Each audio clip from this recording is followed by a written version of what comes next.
নাহমাদুহু ওয়া নুসাল্লি আলা রাসূলিহিল কারীম।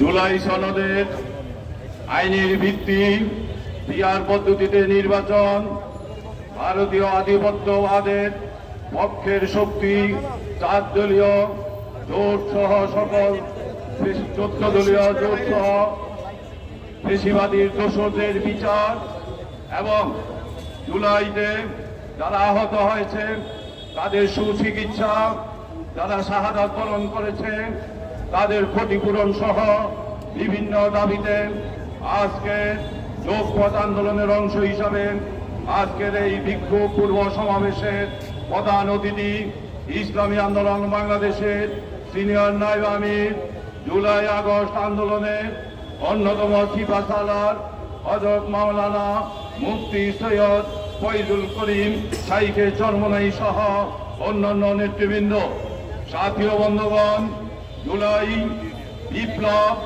একটি জ্যান্তের নির্বাচনের জন্য হয় নাই, একটি সুন্দর বাংলাদেশ গড়ার জন্য হয়েছে।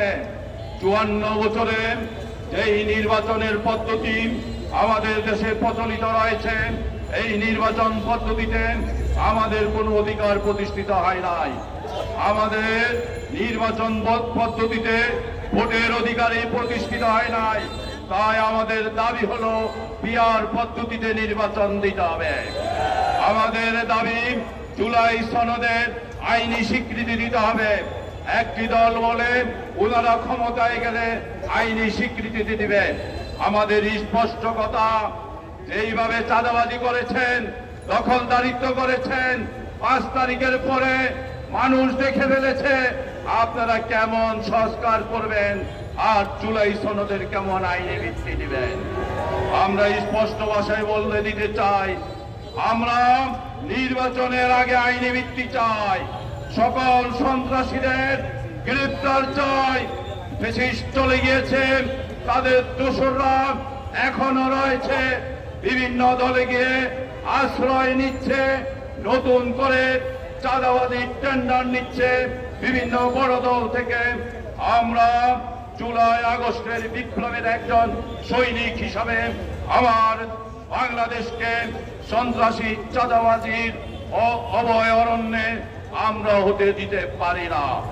54 বছর যাবৎ নির্বাচন হয়েছে, স্বৈরাচার প্রতিষ্ঠিত হয়েছে, আবার তাদেরকে খেদানোর জন্য, প্রতিহত করার জন্য আবার বৃদ্ধ যুবক সবাই রক্ত দিয়েছে, বারবার রক্ত দিয়েছে। স্বৈরাচারের পতন হয়েছে, আবার রক্ত দিবে, আবার পতন হবে। এরকম বাংলাদেশ আমরা দেখতে চাই না। আমরা জুলাই আগস্টে বিপ্লব সাধন করেছি। এই বিপ্লবের মাধ্যমে আমরা নিশ্চিত করতে চাই আগামী বাংলাদেশ সুন্দরভাবে যেন ভোটের অধিকার প্রতিষ্ঠিত হয়, আইনের শাসন প্রতিষ্ঠিত হয়। বন্ধুরা, আপনারা দেখেছেন ঢাকা সিটি কর্পোরেশনের দক্ষিণের মেয়রের পক্ষে, সেই পরাজিত মেয়রের পক্ষে রায় দেওয়ার জন্য বিচারালয় ঘেরাও করা হয়েছে, বিচারপতিকে বাধ্য করা হয়েছে রায় দেওয়ার জন্য। এটা একটি সুন্দর পলিসি হইতে পারে না। মব সৃষ্টি করে আপনার লোক আছে, অন্যায়ভাবে আপনার পক্ষে রায় নিবেন, এটা সুন্দর বাংলাদেশ নয়, এটা কলঙ্কিত বাংলাদেশ। লাল সবুজের পতাকার আড়ালে আমরা এই কলঙ্ক বাংলাদেশের জন্য লড়াই করি নাই। এবারের সংগ্রাম হবে, একটি দল আমাদেরকে বলে রাজনৈতিকভাবে নাকি প্রতিহত করবে। আমরা বলতে চাই, আপনারা আন্দোলন করেন, আমরা তো প্রতিহতের ঘোষণা দেই না। আপনারা প্রতিহত করবেন, এটা তো আওয়ামী ভাষায় কথা বলছেন। হাসিনা চলে গিয়েছে, আপনারা দেখি হাসিনার উত্তরাধিকারী নিয়েছেন, তাদের ওয়ারিসি নিয়েছেন, সেই ভাষায় কথা বলবেন না।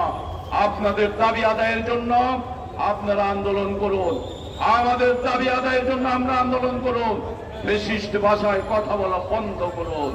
পায়ের নিচে মাটি আছে কিনা দেখুন, আকাশের দিকে তাকিয়ে কথা বলবেন না। আগামী দিনের সংগ্রামে সবাইকে দাওয়াত দিয়ে আজকের মতো এখানে শেষ করছি। আল্লাহ হাফেজ। আসসালামু আলাইকুম ওয়া রাহমাতুল্লাহ।